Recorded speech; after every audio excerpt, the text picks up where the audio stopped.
The tabletop takeaway. Game mechanics on display.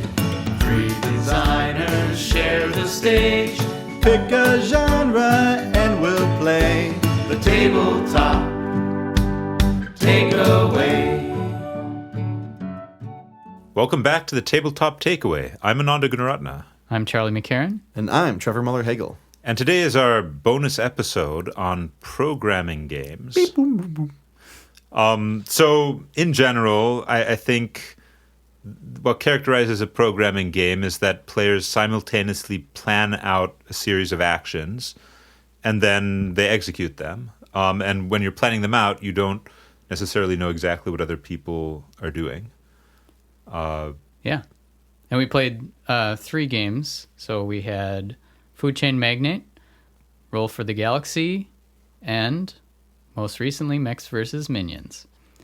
And we also have realized that we've played other programming games in the past. Quite a few, We're going to actually. cross over. Now that we're into the number of episodes we are, there's Yeah. going to be a lot of crossovers, I think. Yeah. Yeah. So Robo Rally is like kind of the classic programming game. Heat. Heat is another form of it. Yeah. Yep. Yeah. And when we picked this topic, the ones that sprung to mind were the ones like Robo Rally or Mechs vs. Minions, where you're putting things in a line and you carry that out like a program. Yep. Like some other ones that I've played, River Dragons is like that, but not robot themed. But you're simultaneously trying to cross over rivers, and it's like, I better build a plank. Oh, but is someone else going to jump over my plank? Or does someone play a dragon on that time? So I think there's an interesting difference in how each of these games plays out, in that some of them are you do your entire program at the same time, like Mechs versus Minions, or is it like Robo Rally, where we each do our slot 1 and then we do our slot 2, and it creates a different level of chaos. Yeah. Like Robo Rally among each other, it's a competitive game versus cooperative, like Mechs versus Minions, but I don't know. There's something interesting about that too. Well, and then the other one, the other option is when you resolve everything simultaneously, as in diplomacy. Oh, Diplomacy. Okay. Tell us Yes. about. I have not played diplomacy. Oh, you haven't played? Okay. I kind of understand but yeah. So in diplomacy, I think it takes place in World War I, but basically each player is one of 7 countries in Europe, the major powers, and every turn or every round, I guess, you write down your orders for every army and every fleet you have on a sheet of paper. And then all of the orders are resolved at the exact same time. And there's a series of rules for how to do this. But the orders are very simple. Basically, an army or navy can move into a country or sea area, depending on whether it's an army or navy. And they can also support others in moving in. And also armies can be shipped across a contiguous group of navies. And so the rules for resolving all the orders simultaneously are pretty simple. The complex part of the game is all the negotiations that happen, because you can't win it without getting other people to support you. But there can only be one winner. So. That's what I think is something that would be awesome to strive for as a designer, is if there is simultaneous play and reveal, like, can you make the game work that everything does happen at once and there's no like order of operations things you have to figure out, but at the same time then you kind of like limit yourself a lot in terms of how interesting you can make the interactions. So yeah, so it's crazy because I mentioned in the last episode my game Archmagus I've been working on since 2016, I'll say. The very, very first version was a programming game of Wizard Dueling, where you would build a little micro deck and you'd reveal cards at the same time as each other. And then they would react, very Robo Rally, but there's no physical board or anything, so it's pretty easy to go through that order of operations. But I didn't have any health or anything like that. It was all about deck manipulation and kind of messing with each other's plans. But like it is hard to design in that space unless you get some more experience playing these kind of games and really seeing what people have done with it. I think honestly, Mechs versus Minions is the cleanest form of programming I've seen. Yeah. That- I was yeah. Yeah. I was thinking about that actually as we were playing. I'm like, wow, I forgot how quick this game goes. Yeah. And I think there is, like, Robo Rally took forever. And I think there's something to doing all your things on one turn in terms of like, oh, I move, turn, move, and just Yes. like physically manipulating and doing Yeah. all your stuff. Well, yeah, I mean, when you go around and alternate, you're introducing a lot of, I guess, friction, extra time, because players need to acknowledge the end of the previous player's turn. That takes a small amount of time, and these things add up. And people tend to check out too if there's enough time between their turns. Right. Which means they have to re-engage, understand what's happening, put in their thing. And like it really can bog the game down a little bit. It's easy to underestimate how much little moments like that. I've become very aware of this myself. Yeah. But just the tiniest things in games, like shuffling, having to like exchange things in two ways rather than one way. So like, doing a trade of one thing for one thing as opposed to just taking a thing. Oh, sure. Which is in Sprocket Forge, the trading mechanic is basically you take other people's waste, and that's very quick because you don't need to also think about what you're giving in exchange. Just all sorts of tiny little manipulations really add up, and if you can eliminate them, you can make a huge difference in the game, even though it's not the sort of difference that players might consciously notice. Yeah. And especially when those little moments have even a small aspect of choice to them, Yes. Yeah, that makes it suddenly even worse. it grows. Yeah. Well- and like interrupts or my like God. interrupt cards. We haven't really played many of those games where you can interrupt each other, but there is a lot that's like, Oh, yeah. I'm doing this thing. Do you want to interrupt me? Interrupts are okay if, like, in a cooperative game where you can retroactively change things, like in Spirit Island. That's some place that's the great thing about co-op games. You can just one of the great things is if it's set up so that you can retroactively change things. Yeah. Because that makes it a lot simpler. And especially because you don't like feel robbed as one of the players, it's helping everyone. And I know we talked about that in our co-op episodes, but like if it's helping everyone, let's rewind, go back a few steps. And you gave me that ability before, and I have this now, and now I can do this cool thing. Like it feels good to then be able to do the cool thing that you should have been able to do, but forgot about something. Yeah.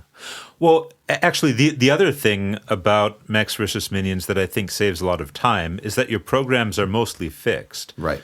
Because in Robo Rally, you have to make a brand new program every round. But in Mechs versus Minions, most of your program is just whatever you were doing last turn. You just add one or two cards to it. And the draft literally has an hourglass tied to it, so you cannot take much time to do the draft, which is the choice. Yeah.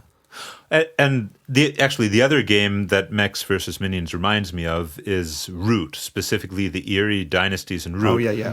Who are also playing a programming game. And the Erie also has a similar dynamic of, getting stronger over time. Although Mechs versus Minions doesn't have quite the same sense of obligation. So like the Erie, as your program builds up, you get stronger, but you also have more responsibilities. Whereas for the most part, the program building up is pure upside. I guess there are a couple minor side cases where like, okay, now you have to move 2 spaces instead of 1, and maybe you didn't want to move 2 spaces, but usually it's just a straight upgrade. Yeah. Yeah. This is making me think back to my Glasses game, which I often talk about, where we're surviving on a ship, and one team is the computer team. And my original program for them was thinking more like an old school computer program that goes one line to the next. And I thought I was being so clever because I was like, well, all the regular upkeep of this turn is going to be handled by the computer. It's like, remove 2 food, move this ship, and all this stuff.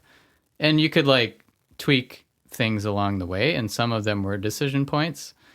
But players really didn't like that. It felt like they were just going through the motion of this program. So I guess I use that as an example of what not to do in a programming game, where maybe the players don't have a choice on what. Everyone asked, hey, can we like program this ourselves rather than just go through this operation of they're making choices, but they're not. Yeah. And where and how frequent is the agency for the programming games, right? Because Yeah. you had maybe limited agency or opportunities for that agency in the game itself. And so maybe they're just having like, I want to have more control over this thing that's so fixed. Where like in Mechs vs. Minions, we actually had agency not only in the cards we added to our tableau, but also in a lot of the abilities. We got to choose like left or right or straight, or, you know, do you attack that one or that one? You know, we had a lot more flexibility with those individual abilities. And so maybe even just like -2 food or someone dies, you know, like there's having little moments of agency can be helpful too. Yeah. Yeah. But Go ahead, sorry. Oh yeah, but I guess as a counterpoint, like the other style of game that we played, Roll for the Galaxy, that is a fixed order of these actions that we're doing. But Well, like, the central decision in that one is which action do you ensure happens versus where do you place your bets and hope for the Right. best. So that has a lot more risk to it, where like you're trying to put like maybe hedge your bets over. Well, do I spend an extra die to convert it to another die to something else, or do I think Charlie is going to explore this turn, so I want to double down on explore so that I can get all those. yeah, Which I think was the most interactive of the three. Well, obviously this one is cooperative, Right. Or not this one, Mechs versus Minions, the Yeah. last episode. this is Mechs vs. Minions Part 2. Yeah, essentially, we like that game. Yeah, Mechs versus Minions is co-op, and you know it is interactive, but you're not really trying to predict what the other players are going to do so much. Well, you can just ask them. Right. Yeah. Right. And Food Chain Magnate is extremely interactive, but I feel like the programming aspect of it is not as interactive as Roll for the Galaxy, just because of that betting aspect, Right. the risk versus reward. You know, well, and the other great thing about the way that the Roll for the Galaxy sets it up is it gives you a default option that may or may not be quite risky. Like, people are often averse to taking risks, but in Roll for the Galaxy, the easiest option is often just leave the dice where they are, rather than trying to reassign them. But where they are may be a high-stakes bet. Right. So I really like that it encourages you to think about how likely do I think this is based on what other players are going to do? What do I think they're going to do? Am I okay taking this bet? Rather than just not taking the bet by default. Yeah. Yeah, that advantage of the programming games, like we talked about, that secret stuff and then a reveal is always fun. Yeah. But in cooperative Mechs versus Minions, we don't necessarily have that reveal, but it's still like, I don't know exactly what Trevor's going to do until I get to watch his program. I could look over there and see, but it's more fun to just... And even then, because you have those little moments of agency throughout your program, you can maybe figure out a couple things that may happen, but it may not be 100% of what I'm going to choose to do. And so also, as you pick up more damage in that game, that creates more chaos in your tableau, which may cause unexpected results, which, you know, kind of brings it more like Robo Rally or something like that. Yeah.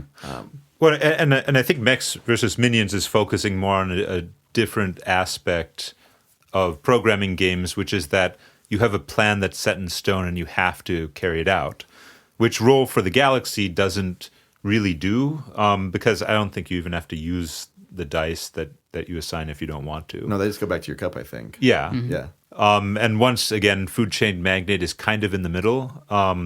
Most of the actions in Food Chain Magnate are either Well, a lot of them are either optional or things that there's no real downside to doing, but there are some where there is definitely a downside, such as reducing your prices. Right. Yeah. Yeah. And oh, go ahead. Oh, no, I was going to just ask you guys, like, now that we've played these and have been thinking about it, what would you do for a design that's a programming game? I'd want to pick up a previous game, I think very similarly to what Ananda's going to say, of mine, and really kind of explore the original version of Archmagus again, and just see if I could do something to make it competitive, and just play around in that space a little bit, because there was something there. It just took, 4 hours, very similar to Robo Rally, and it's like, well, how do I get this to run smoother and faster? And so having more of a fixed program that you're adding to, instead of it being like a deck builder, might allow for that. And so, like, finding those little moments of when is the agency, when do you have the choice, and do things have a variable output, and then maybe that is fixed. And so just like kind of playing with that template, I think is going to be really fun.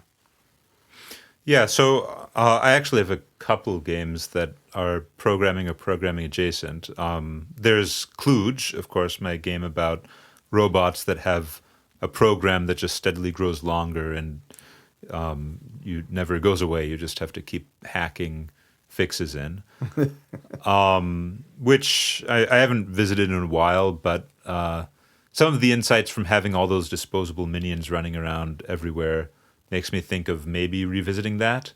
Although it would be pretty similar to Mechs versus Minions, honestly. So I don't know how worth it would be if I added in minions to kill accidentally or not.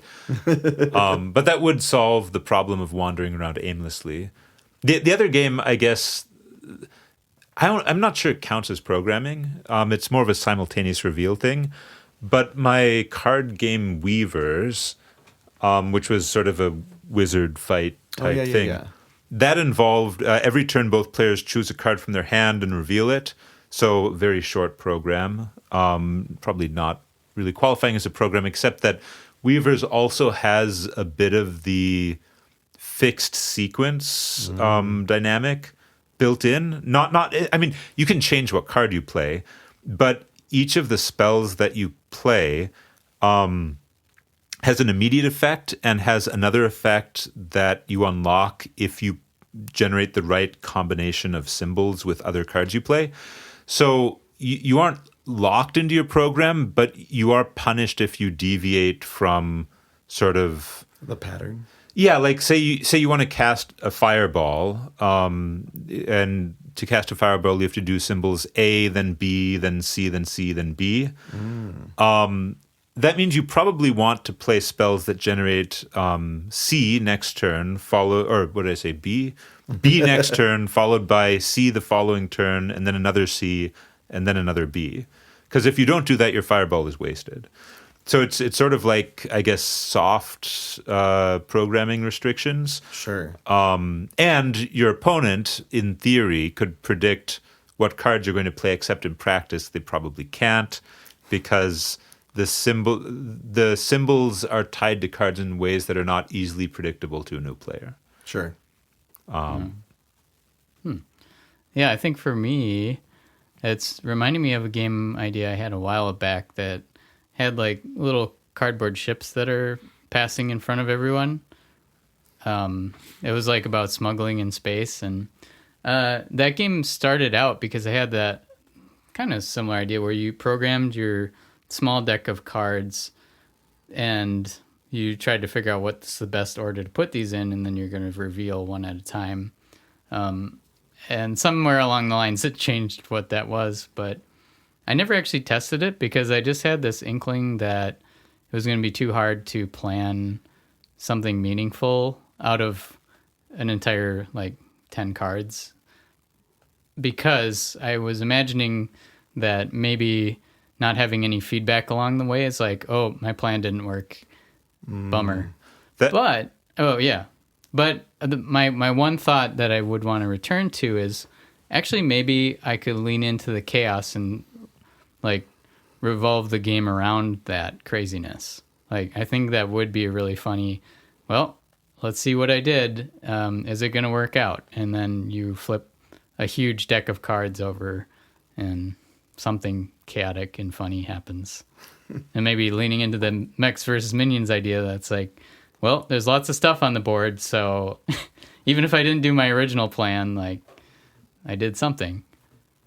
But yeah, and I think really like when having MOBA style games like Mechs vs. Minions, or where you have a lot of things that can happen on the board, making sure the players have ample opportunity to interact with things, I think is really the key. It may not be towards the primary objective, but if can be towards a secondary objective or like anything else, even just like protecting something for once, like, or for one round, like, yeah, just something that they don't feel like their entire turn is wasted. yeah, Because that is the toughest thing as a player. Right. Yeah. Which can happen a lot if you're very strict about having to go through the steps of the program in a game like Robo Rally or Right. Mechs versus Minions without the minions. yeah. Right. Yeah.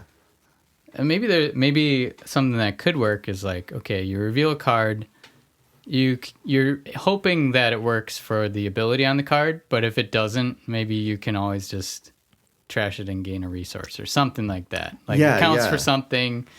The plan didn't go as well as I thought. Well- It didn't create this like amazing combo, but I'm realizing, I don't even know if we mentioned that about Mechs vs. Minions, but all of the cards on the bottom have a scrap ability.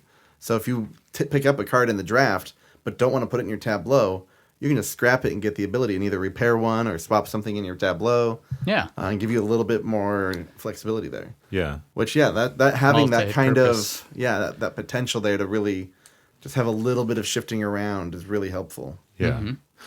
Actually, Charlie, I want to circle back on something you mentioned about feedback. Yeah. Because I think that is a good point, actually, that in programming games, it is quite easy to end up in a situation where player feedback is delayed. And, of course, feedback is extremely important in game design because players need a way to evaluate whether what they're doing is working, whether they're actually doing a good job at the game or not.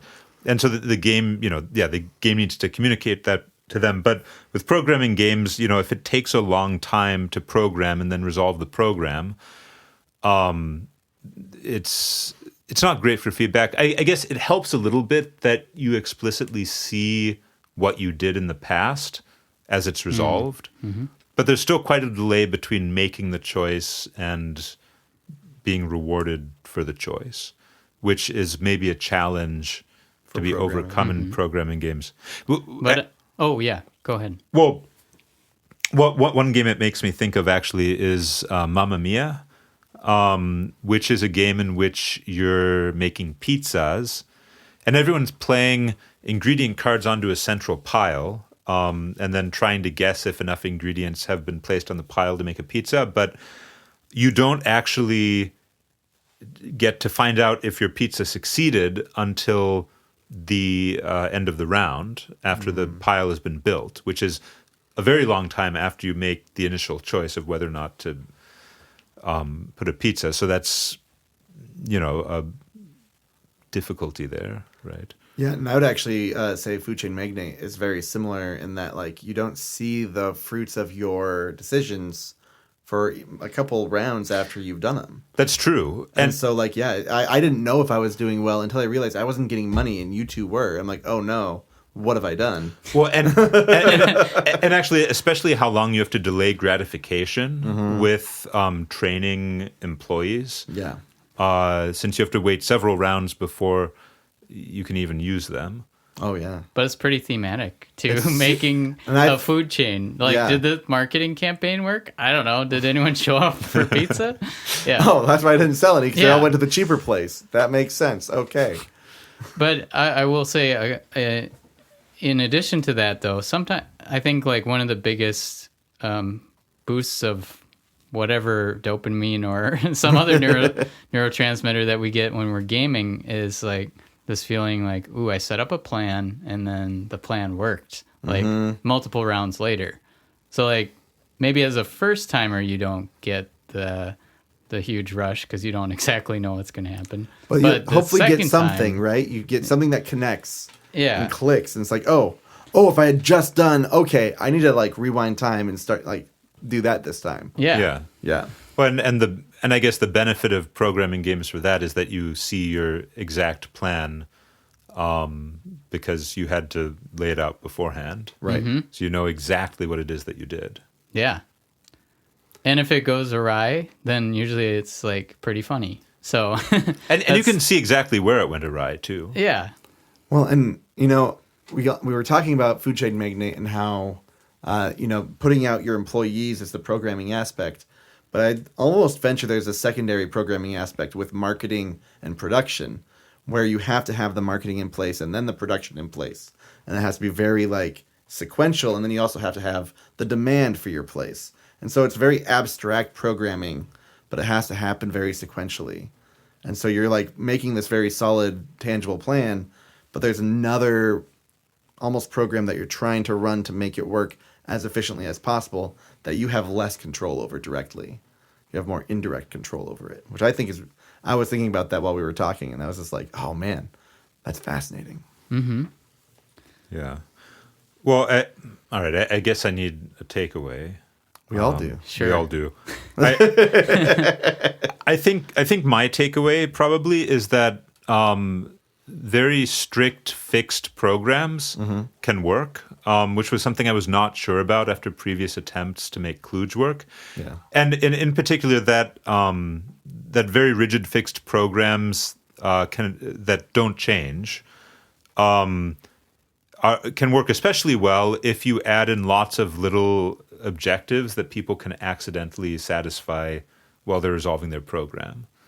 Yeah. And that's the key to making very strict fixed programs work. Yeah. And then like having a secondary benefit that you can unlock that's not related directly to the program. Yeah. Those special abilities are great. Yeah. So you can just sort of flail around and accomplish stuff. And if your choices are able to accomplish just a little bit more, that's a success. Yeah. I think my takeaway is I had more of a strict idea of programming games as being like you do your programming row.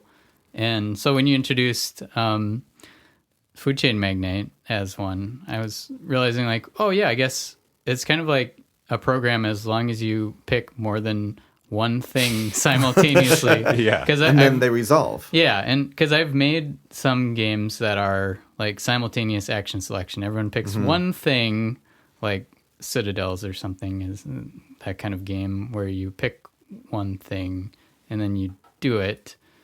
And then there's some order of operations to who goes first. And but this is making me think, oh, what if you just, pick a couple things at a time simultaneously and then see what happens? So somewhere in between like a giant row of programming, that's a very specific kind of game. But, picking a couple things at once is cool too. Well, and in Food Chain Magnate, there is an order that's built into the cards themselves.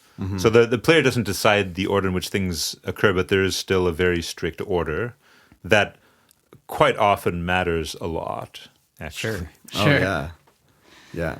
I just didn't get there because I only using 3 workers at a time, where Ananda had 19 workers at a time. Well, and actually, it's not my takeaway, but I did want to talk a little bit about that because Food Chain Magnate, you don't play the characters in the order that you prepare them. You play them in the order that they act. Yeah. So they all have their own like internal initiative that resolve together. So all of your, recruiters resolve together. You don't have separate, like, okay, I'm going to recruit and then train and then recruit again and then train again. Like, it's all grouped together, which helps make it more efficient and quick. And I really appreciate that. I just wanted to say that because another thing I realized that wasn't quite connected. And I think it is a little bit tied to my takeaway too. My takeaway is that you can have, the fixed programs are really great if you can improve them and if you have a vehicle to manipulate them and change them over time to grow to being what you want them to be.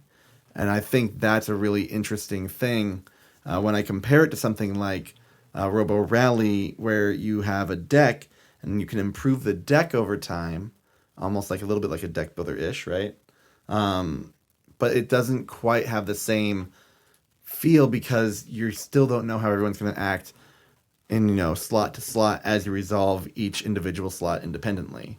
So I guess the secondary part of mine is that having people resolve all of one chain together feels a lot better than an individual card at a time. Yeah. Yeah. I would agree with you on that. Yeah. Like, you got the chaos benefit from Robo Rally, and Yep. like, Which is I know fun what in my its own way, program's right? doing, Like, but someone yeah. might push me out of the way, and Yeah. then my program is. And then I'm going to run into this Screwed. laser for a while and just sit in front of this Yeah. laser, which I do remember I did. We didn't even finish that game, and I still remember that I Yep. kept moving between lasers, like, Yep.